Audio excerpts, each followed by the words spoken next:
Well, welcome back. So this is going to be a follow-up to the previous video that we did regarding the solid-state battery and whether or not Tesla's million-mile battery was in fact a solid-state battery.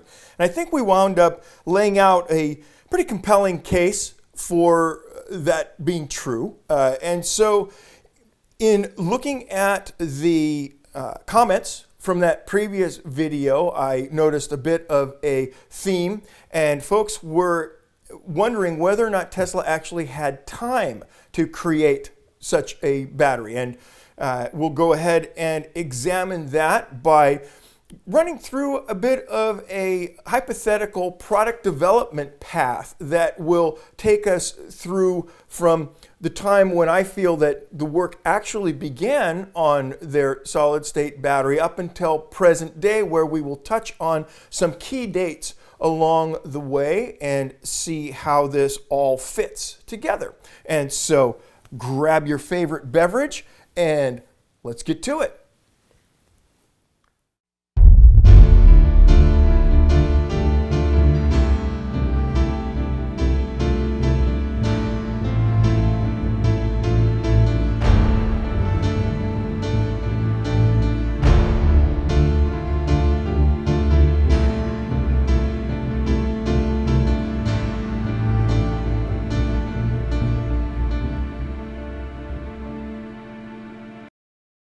Okay, wow, what a great bunch of comments on that previous video. It was obviously also something that you guys were really interested in hearing more about, and so I'm happy to oblige.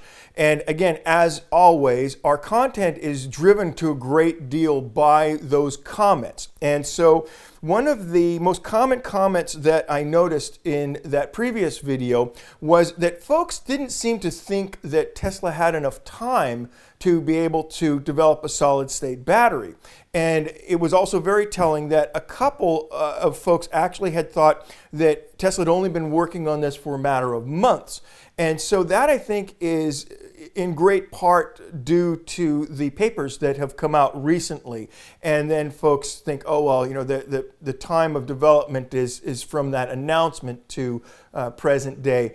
And so what I want to do is I want to bring everybody through a bit of a hypothetical product development path for these solid state batteries. And we're going to plug in some key dates as we march along through here. And we're going to take a look and see what our key players were doing at each stage that we're going to examine. And we're going to look at 2006, 2008, 2012, and then things start to happen quite rapidly. 2014, 2015, 2016, and then we'll take a look at what has occurred between 2016 and now and see how things kind of slot in there. And so just as before, one thing that I do want to get out of the way first is I want to talk a little bit about something that has a potential for kind of getting us off into the weeds a little bit. And that is the fact that Professor Dunn actually produced two papers in relative succession to one another.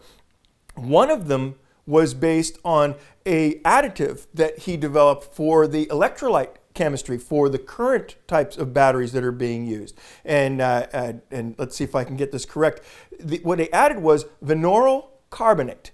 Now what vinyl carbonate is it's an additive to elastize the electrolyte layer. Now we spoke in previous videos about how the regular batteries fatigue, where that electrolyte will be subject to thermal stress from charge and discharge on the batteries. Small fissures occur, then this lithium deposits as an SEI layer and creates these dendrites that then short out little sections of the electrolyte. Well, so what this vinyl carbonate does is it adds this elasticized film onto the electrolyte. And so the result of that is that then you take a battery that's able to go 300 or 400 cycles to a battery that's capable of going 900 cycles or so, 600 to 900 cycles. And so it's just an incredible achievement on the part of Professor Dunn, and not to belittle that at all, but it's important that we keep that separate from the paper that he released on the testing that was done on this monocrystal battery, this million-mile battery. All right? So it's very important as we move forward to keep those two separate. So with that out of the way, let's go ahead and get to it. So as kind of a baseline here, let's go ahead and jump into the Wayback Machine just briefly and go back to the 70s, mid to late 70s in through the 80s, and think about the amount of time that it took Dr. Goodenough to actually bring his first battery to production, presenting it obviously first to his peers and then to corporate interests that would be interested in backing this to bring it to market. And then eventually Sony in 1991 brought the first lithium-ion battery to market. And so we're looking at that kind of time frame of that 10 to 15 year mark for developing this technology.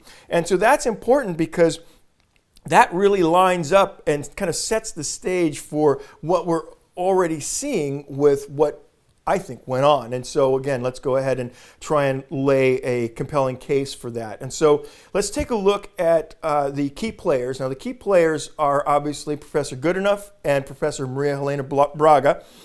They are, in 2006, they are independently developing solid state transport methods for lithium ions.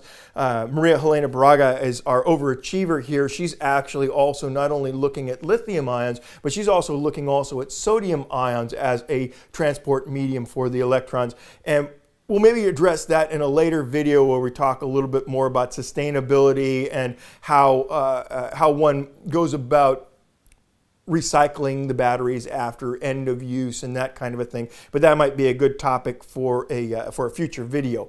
But the thing to remember about 2006 as far as they are concerned is that they, at this point, as far as all the research that I can see, are independently working on this. And so what's Elon Musk doing? And Elon Musk and to a greater degree also Tesla, right? So Tesla has arguably one of the most intelligent and highly motivated people on the planet who is devoting himself to accelerating the adoption of electric vehicle transport and kind of ushering us into this renewable future. And so at that point in 2006, they're busy going to war with the army that they have, not the army that they want. And so what they're doing is they are buying commercially available cells. And their developed work at the time seems to be laser focused on creating their BMS, or battery management system. That is the computerized system that manages each individual cell to make sure that each cell doesn't get discharged too deeply, charged too much, too rapidly, left at an empty state for too long. And the result of that is that today their battery management system is world class. It's the best on the planet. And then couple that also with the fact that they deeply understood thermal management. And so that was another thing that they were very keen to make sure that they integrated into their products moving forward. And so in 2006, we have them working towards that. We also have them working towards developing a battery that Daimler can use in their electric smart car. That was another thing that was going on there. And so then that brings us to 2008. Well, what happened in 2008? Well, in 2008, Tesla released their first Roadster. Now, this allowed them to get exposure, to allow them to present something to the public that would gain traction and gain momentum and gain investors into what it was that they were doing. And absolutely critical. Now, on the research end of it, with Professor Goodenough and Professor Braga, it seems that it's at some point between 2008 and 2010 or so that they realized that they were working on the same things at the same time. And so then at that point, you can kind of see them, a collision course developing not only between the two of them, but also with Tesla. And so with Tesla, after they released their Roadster in 2008, now their task became they've got to finish design work for their Model S. And again, get that next step up in production out there. And they, by all accounts, just nailed it. Nobody expected them to have a car by simply 4 years later in 2012 that was that refined.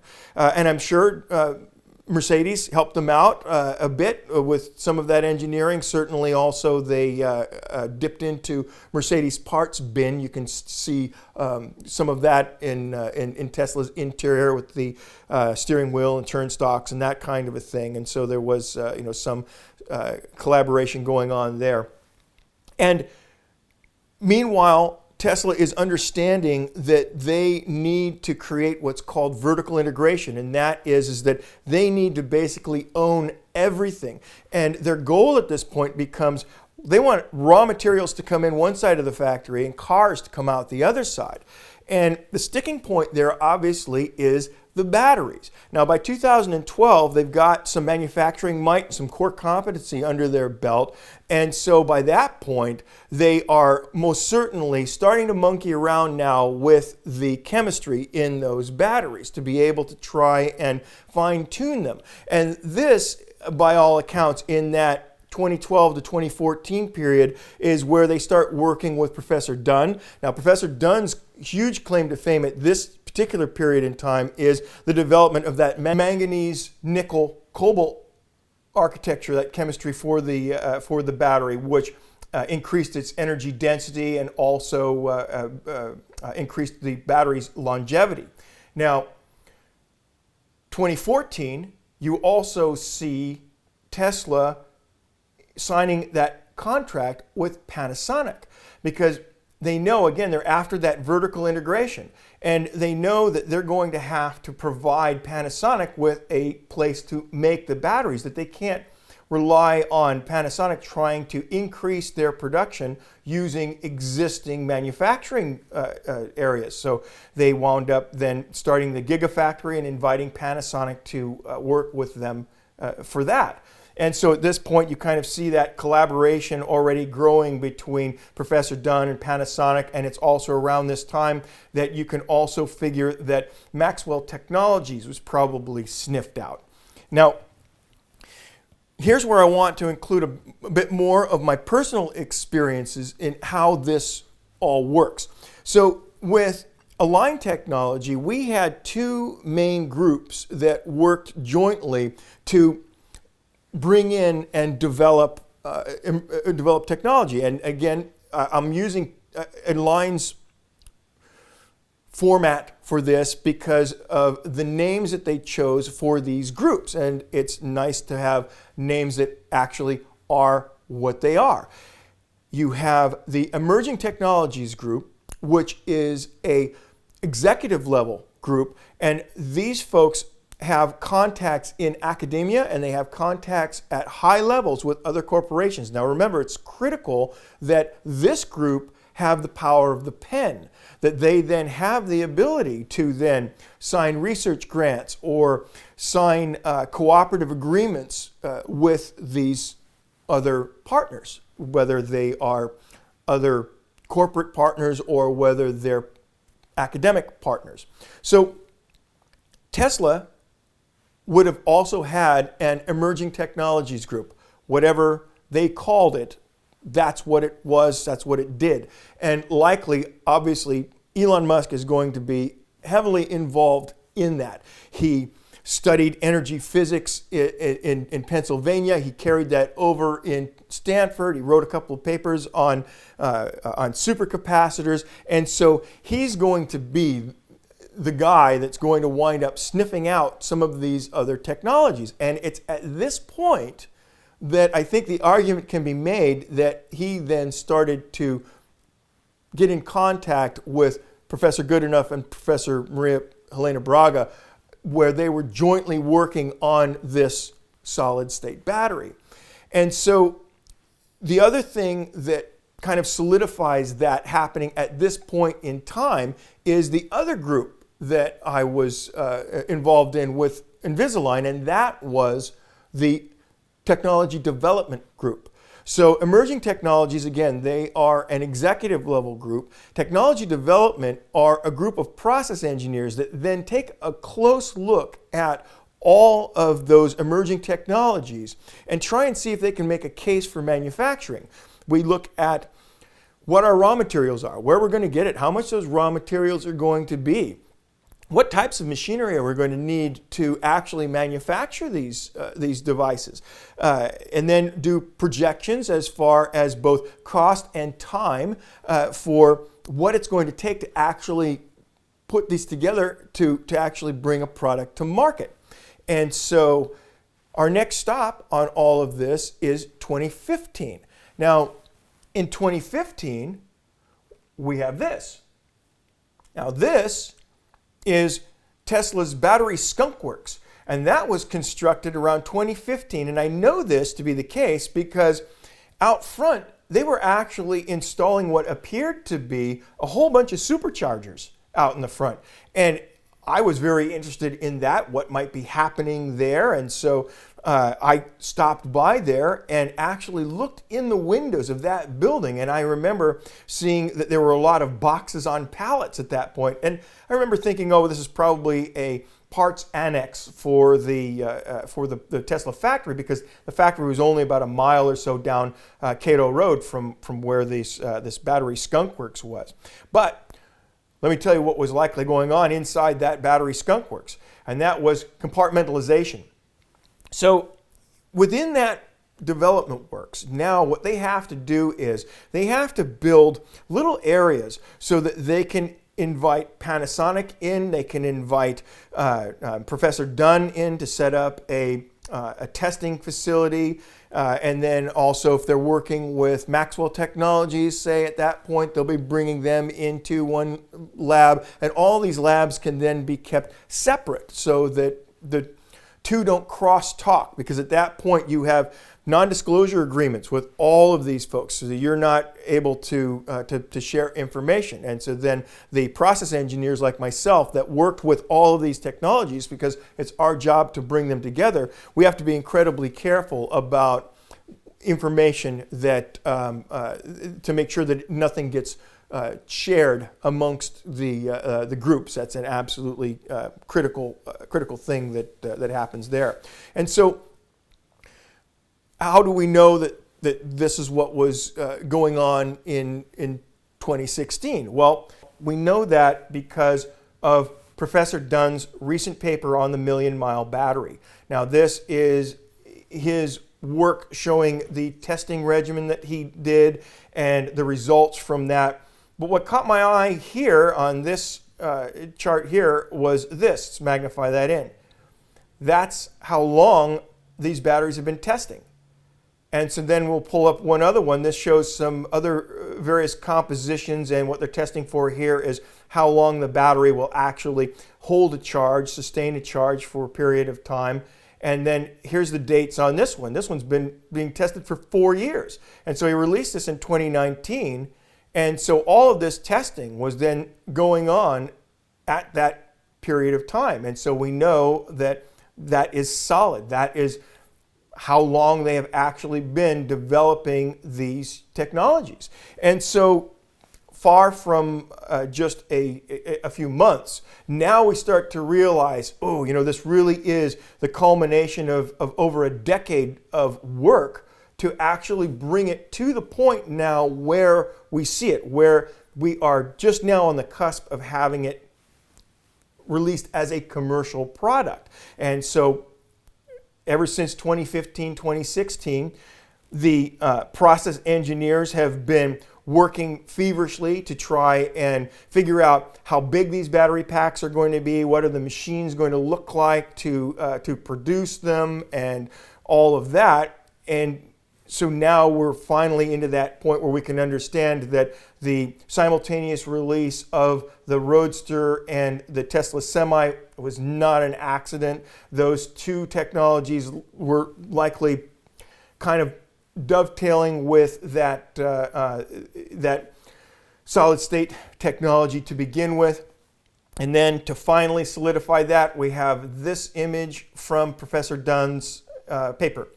And this shows the monocrystal structure of the battery that they were testing.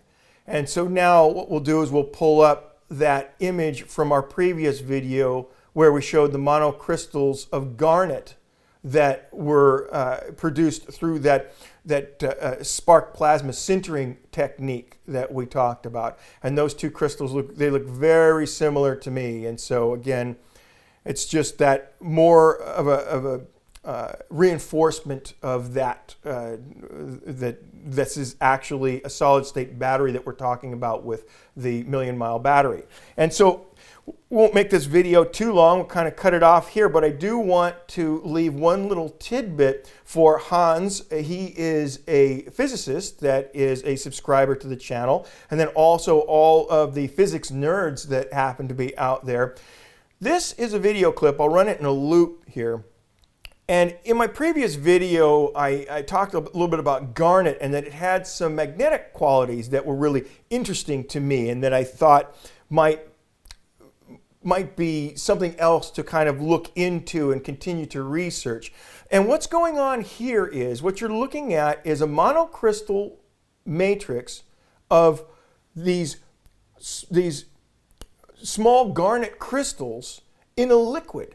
And that liquid is then energized, and what you're seeing here are the lines of magnetism that are permeating through this thin magnetic film of monocrystals of garnet. Well, why is this important? Well, in one of the interviews that I saw, and again, I wish I could remember where it was. I was going to try and link to it, but I can't recall it now. If somebody else has seen this after I mention it, please link to it and we'll talk about it further. But at one point, somebody associated with this research referred to the monocrystal structure in the million-mile battery as a dielectric. Well, a dielectric, that's not in a battery. A dielectric's in a capacitor. An electrolyte's in a battery. And so could it be that this is what they're talking about? Because what you're seeing here is a dielectric. This is a charge that's being held in that monocrystal of garnet. And so could it be that somehow they've developed a battery that works as a capacitor and a solid state lithium-ion battery? Wouldn't that be interesting? And so that's something to kind of geek out about a little bit and maybe research for a future video. But thank you very much for joining us, and thank you very much for all of your wonderful comments on the previous video that we did on the million-mile battery. And so long as these kinds of science-related subjects are things that you are interested in, I'll be happy to keep them coming. And you guys, it's just been absolutely fantastic to see the kind of crew that we have attracted here at this channel.